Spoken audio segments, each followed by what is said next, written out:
İnsan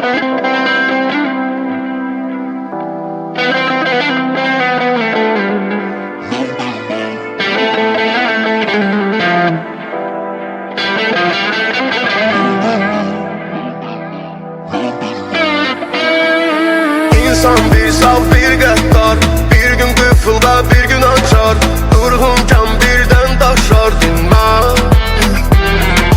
Bir gün kış bir gün bahar, güle güle gözü yaşları akar, çoktan yola düşer qatlar bilmez.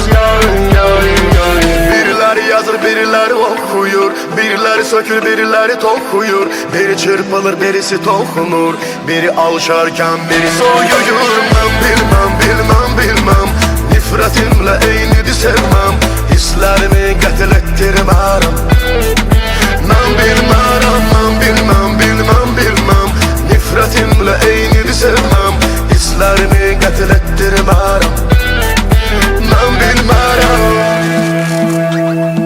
Kiminin hayatında kiminin hayalları, kimine boş gələr kiminin hesapları, kiminin ağacında kiminin budaqları, kimin həyatında kimin divarları.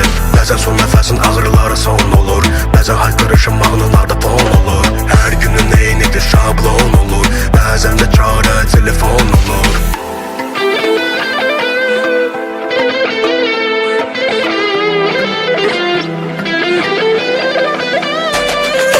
Ben bilmem nifretimle eyni sevmem, hislerimi qətl ettirmərəm. Ben bilmem